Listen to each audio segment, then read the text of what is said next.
When we talk about very unfortunate teams in the NBA, rarely do I ever see anybody talk about the Washington Wizards. I think this team has been one of the more unlucky teams in the National Basketball Association. Let's just think for a second. This is a team with Bradley Beal, one of the best scorers in the NBA. For reference, Bradley Beal averaged 30.5 points per game this season. I'm not rounding up, I'm not rounding down. He was actually this good. He did it shooting 46% from the field and being one of the Wizards' only offensive threats. He also averaged 6 assists per game this season.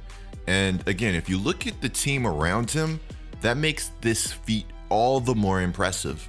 We have to look at the unfortunate injuries surrounding the Washington Wizards, especially the one to their franchise point guard and one of their cornerstones, John Wall. The last season that John Wall played in, he was averaging 20.7 points per game, shooting nearly 45% from the field. He also has multiple 10 assists per game seasons under his belt. Yeah, John Wall is pretty nice for those that have forgot. He says he's been feeling better than ever, and we'll just have to take his word for that one. When we look towards the future regarding the Washington Wizards, everything is a giant blur because there have been all these rumors surrounding Bradley Beal, which we'll talk about in just a second. But beyond the rumors, this team, I think, made one of the biggest mistakes they could have possibly made by finishing 10th or so in the Eastern Conference. I would have liked the Wizards to just bottom out and be one of the worst teams in the league, period. But obviously, Bradley Beal wasn't letting that happen, and if they possibly do bottom out, maybe they really would lose Bradley Beal for good. And to be fair, I don't like tanking. I like the new rules in place by Adam Silver, but I still don't think they're enough to entirely stop the process. Rewarding being like flat out horrific just doesn't sound like the move, but at the same time, are there any better options? So yeah, the Wizards would have looked better with possibly a top pick, but sitting at 9th in the NBA draft, they can still make a lot of noise, especially if they hit. We've seen guys in the late lottery and beyond turn into stars or high-level players all of the time. Don't believe me? Ask the Utah Jazz. They didn't have to tank, but they still got their guy. This video, we're going to discuss Bradley Beal's decision and teams he could possibly be considering.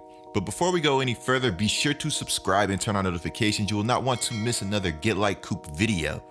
And that's facts. If you guys could do me a giant favor, drop a like on this video right now, it would mean a ton. Also, if you find yourself getting recommended a lot of my videos or just find yourself enjoying my content, really be sure to subscribe. It helps out a ton. I'm nothing without you guys. The support on the channel has been absolutely amazing. So in my last video, we talked about the possibility of Bradley Beal going to the Los Angeles Lakers. While Beal going to the Lakers was a little far-fetched, I feel like there was more to Beal going to the Lakers than I thought, simply because I didn't know that Beal's wife liked more than one tweet about possibly leaving the Washington Wizards. You guys remember she liked this video. If we get Bradley Beal, it's over for the next 3 years. How are you going to fit him under? Don't worry about it. Well, she also liked a tweet saying that if Beal was a Los Angeles Laker, he would be on the All-NBA team. And to be fair, I'm not sure that tweet is wrong because, I mean, come on, Beal did average 30.5 points per game. He averaged 6.1 assists per game and 4.2 rebounds per game. 30 plus points. He could have had zeros across the board, no steals, no blocks, no assists, no rebounds. 30 points per game is unreal. I've only seen this done so many times since I've been watching basketball. That's a slight overstatement, but you guys get what I'm saying. It's absurd for him to average 30 plus points per game, be a complete offensive player, and not make the All-NBA team. Now, Beal going to Los Angeles would probably revolve around the Wizards' interest in Kyle Kuzma. So regardless of how bad Beal or his wife want to go to Los Angeles, if the Wizards are not interested in Kyle Kuzma, the whole thing is not happening. As it stands, the Lakers simply don't have enough assets. And to be fair, Rui is already like a better Kyle Kuzma, at least to me. Everything that Kyle Kuzma does, I honestly feel like Rui does better. I feel like Rui has a much higher ceiling. He's younger, and he's going to be a very good player in the league for a very long time. The Lakers did get Beal though. Go ahead and give LeBron like +5 chips. He's passing Jordan. I'm not hearing it. Beal's wife also liked tweets about Beal possibly going to Miami. Now this one is fun because Miami does have the assets to go after somebody like Bradley Beal. And if the Wizards feel like they have to pull the trigger and they're not going to contend anytime soon, which they might not, the Wizards may not be a contender anytime soon. That's perfectly fine because they have assets to trade to start building around Rui and young players, especially with that number 9 pick in the NBA draft. It could be a quick start to a rebuild. Now, imagine the Wizards trade Beal. They get back Tyler Hero, maybe Nunn, and maybe some other players. Tyler Hero is really, really good already. We saw this guy hooping in the finals. He had one of the best playoffs from a rookie that I have seen. He's not scared of the moment, and he has the potential to be better than Bradley Beal. I'm not saying he's going to be. I'm saying the potential is there. He could end up being a D-Book, a Bradley Beal type of player, and he would be on the same timeline as Rui. But of course, not just Rui. If they also wanted to trade Wall for some picks, I think they would be able to do that.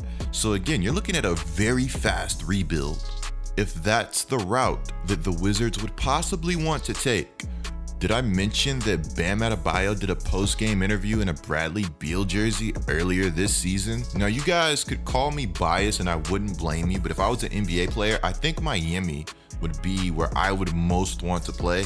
I think the beaches are beautiful and I just think the city is awesome in general. Let me know where you would want to play if you had the choice down in the comments below. Now, this is where the fun truly starts to begin, because Bradley Beal has gotten wind of all of these rumors regarding him leaving the Washington Wizards. If you watched my last video, you would know Bradley Beal hates losing.